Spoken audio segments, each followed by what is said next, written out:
करने के लिए अरमान लेने वाला है डॉक्टर अभिमन्यु की मदद। जी हाँ दोस्तों, ये रिश्ता क्या कहलाता है कि कहानी इस मोड़ पे आके रुक चुकी है जहां भावनाएं अपनी चरम सीमा पर है और यहाँ से हर एक रिश्ता एक नई कसौटी से गुजर रहा है और इसी के चलते अतीत के कुछ पन्ने भी खुलने वाले हैं और यहाँ पे सामने आने वाला है बड़ा सच। जी हाँ दोस्तों, डॉक्टर अभिमन्यु करने वाला है अभीरा का इलाज।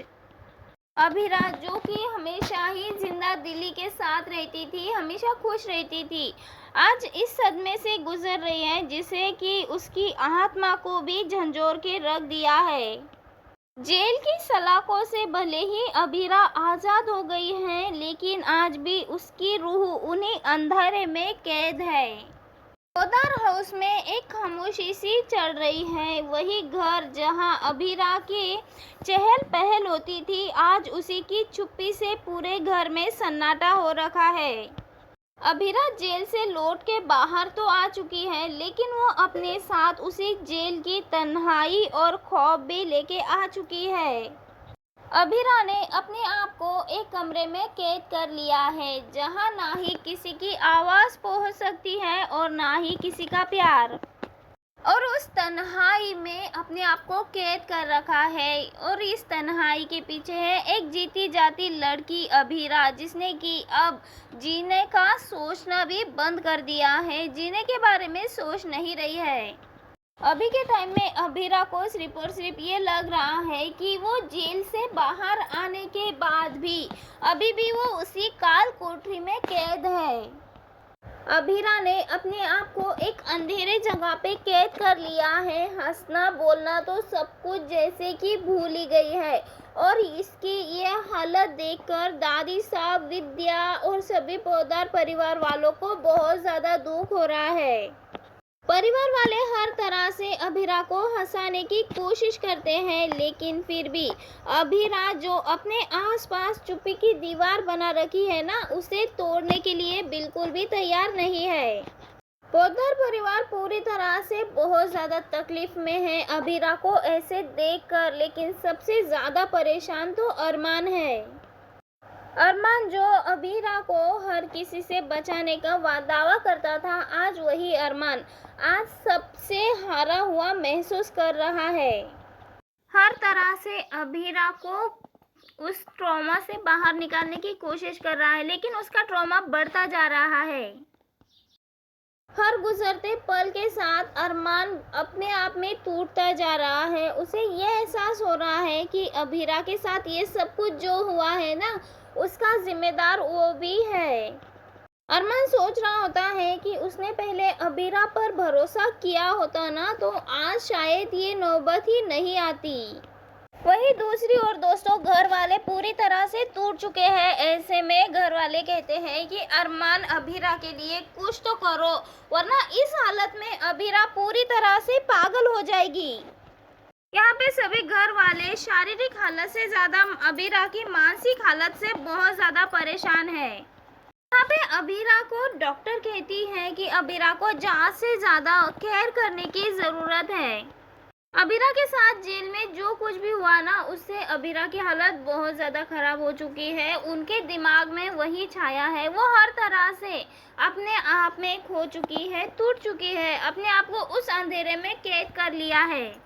और इसी के चलते कहानी कुछ इस तरह से पूरी तरह से अभीरा की हालत ख़राब हो रही है। तो यहाँ पे अरमान एक बड़ा फैसला लेता है, सबसे बड़े डॉक्टर के पास लेके चला जाता है अभीरा को, लेकिन वो डॉक्टर और कोई नहीं बल्कि अभिमन्यु होता है।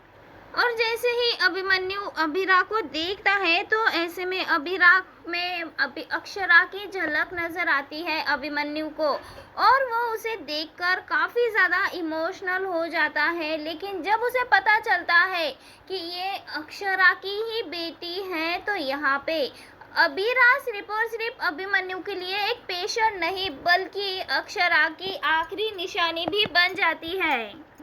असली इमोशन तो अब शुरू होने वाला है, जहां अभिमन्यु अक्षरा के संगीत और अपने ट्रीटमेंट से अभीरा को उस जेल के खौफनाक शौक से बाहर निकालता हुआ नजर आएगा। वही अरमान भी अबीरा के साया बनकर उसके साथ हर कदम पे खड़ा रहेगा, उसे ये यकीन दिलाएगा कि वो जल्द से जल्द ठीक हो सकती है।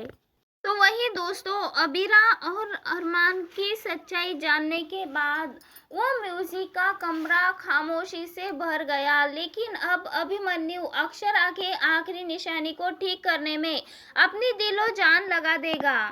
जब अबीरा का इलाज चल रहा होता है तभी यहाँ पे अबीरा देख लेती है अपनी मम्मा की फोटो अभिमन्यु के कैबिन में, और तभी अबीरा कहती है कि ये कौन है। तब यहाँ पे अभिमन्यु कहता है कि तुम इन्हें कैसे पहचानती हो। तब यहाँ पे अबीरा कहती है कि ये मेरी मम्मा है जो कि अब इस दुनिया में नहीं रही।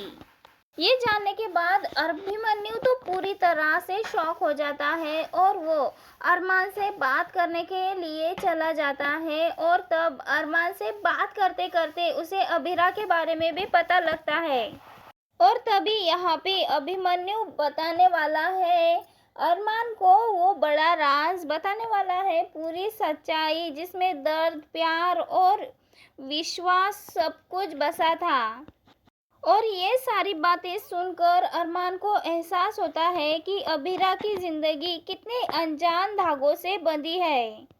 और तभी अभिमन्यु एक नई रणनीति बनाने वाला है और अबीरा का इलाज सिर्फ और सिर्फ संगीत से नहीं बल्कि उसकी पुरानी यादों से भी करने वाले हैं, अक्षरा की यादों से करने वाले हैं। और अब अभिमन्यु उन सच से अबीरा का सामना कराएंगे जो सच कभी अबीरा ने सुने भी नहीं थे। और उसी वक्त ये इलाज और भी ज़्यादा पेचीदा हो जाता है क्योंकि अभिमन्यु अब धीरे धीरे सिर्फ गाने ही नहीं बल्कि धीरे धीरे अक्षरा की फेवरेट सॉन्ग्स और संगीत भी बजाता था। अभिमन्यु बताता अक्षरा किस तरह से हर दुख में एक छोटी सी खुशी ढूंढ लेती थी, किस तरह से बड़ी मुसीबत का सामना हंसते हंसते कर लेती थी।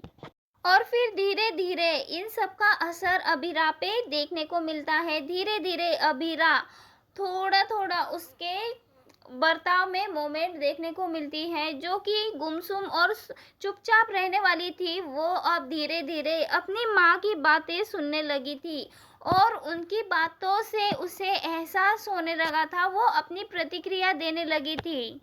अबीरा की बातें सुन सुन के कभी अबीरा के होठों पे मुस्कान आ जाती तो कभी आंखों में थोड़ी सी नमी। और इसी थेरेपी के दौरान अक्षरा की वो रिकॉर्डिंग सुनाता है जिसमें अक्षरा बच्चे के लिए लोरी गा रही होती है। और इस रिकॉर्डिंग को सुनते ही अबीरा फूट फूट के रोने लगती है, लेकिन ये रोना किसी और का नहीं बल्कि अपनी दबी हुई यादों का। जिस तरीके से अबीरा के दिल के अंदर दबी हुई बातें सब धीरे धीरे कर कर बाहर निकल रही है, तो वो फूट फूट के रोती हुई नजर आती है, अपनी मम्मा को याद करते हुए नजर आती है। और तभी अबीरा यहाँ पे बहुत इमोशनल हो जाती है और पहली बार अबीरा अरमान से कहती है कि अरमान, मुझे मेरी मम्मा की बहुत याद आ रही है।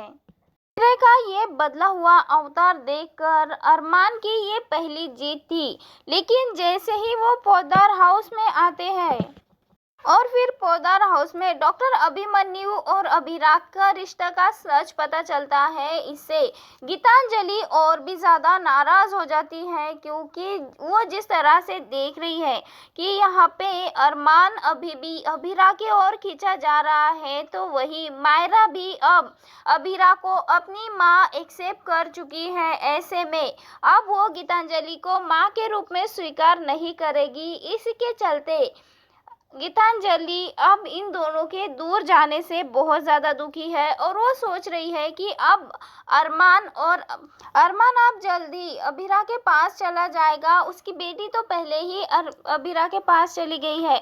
यहाँ पे गीतांजलि पूरी तरह से इनसिक्योर हो जाती है।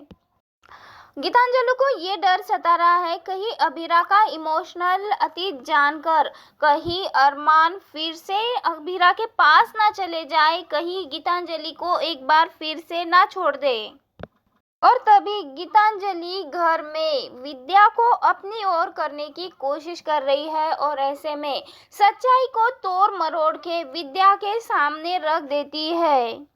और वही विद्या भी दादी सा को ये सब कुछ बता देती है, लेकिन यहाँ पे दादी सा अब बदल चुकी है। तो यहाँ पे दादी सा कह देती है कि अभिमन्यु से दूर रहे और अब उस लड़की को भी अभिमन्यु का इलाज नहीं कराना। लेकिन यहाँ पे अरमान को पता है अभिरा के लिए क्या सही है, लेकिन इस बार अरमान किसी की भी नहीं सुनने वाला, क्योंकि इस बार उसे अभिरा के सेहत से बढ़कर और कुछ भी नहीं है। अरमान कह देता है कि अभिरा के लिए जो सही है ना, मैं उसे वही दूंगा, चाहे आप सब खिलाफ भी हो जाए, लेकिन मैं उसके लिए डॉक्टर अभिमन्यु से ही इलाज करवाना चाहता हूँ, क्योंकि अभिरा के लिए वो बेटर है। लेकिन धीरे धीरे ये सब कुछ, क्योंकि यहाँ पे दादी सा और विद्या तो अभिरा की इतनी केयर करते हैं, उसके लिए इतना सोचते हैं, ये सारी बातें अरमान को खटकती है। और तभी अरमान पता लगा लेता है कि आखिर दादी सा और माँ इतनी ज़्यादा क्यों बदल गए हैं अभिरा को लेकर। तब यहाँ पे पता चलता है अरमान को कि इन सब के पीछे और कोई नहीं बल्कि गीतांजलि है। गीतांजलि ने ही विद्या को भड़काया है, अभिरा के खिलाफ कर दिया है। और यहाँ पे रही सही कसर तो क्रिश की वाइफ भी पूरी कर देती है, क्योंकि उसे लगता है कि अंशुमन की मौत अभिरा की वजह से हुई है, उसकी भाई की जान अभिरा की वजह से गई है। घर में पता चल गया कि जो अभी तक इतनी मासूम लग रही थी, सबका ख्याल रख रही थी, वो इतना गलत भी कर सकती है और अभिरा के साथ बड़ी बड़ी साजिशें कर सकती है। क्योंकि दोस्तों यहाँ पे गीतांजलि हर तरह से अभिरा को अरमान की ज़िंदगी से दूर करना चाहती है, तो नई नई साजिशें करते हुए नजर आती है। लेकिन अरमान को ये सब कुछ पता लग जाता है। तब अरमान ये सोचता है कि आखिर गीतांजलि ऐसा कैसे कर सकती है, वो तो इतनी स्वीट थी, इतनी अच्छी थी, सबका ख्याल रखती थी, लेकिन अभिरा के साथ इतना गलत कैसे कर सकती है। घर वाले भी पूरी तरह से शॉक हो जाते हैं। लेकिन दोस्तों आखिर अब ये सच्चाई जानने के बाद क्या एक बार फिर से अरमान और अभिरा हो जाएंगे, एक और दे देंगे गीतांजलि को सजा। आप सबको क्या लगता है दोस्तों? अपनी राय हमें कमेंट के जरिए ज़रूर बताएं। मिलते हैं नेक्स्ट वीडियो में, बाय बाय।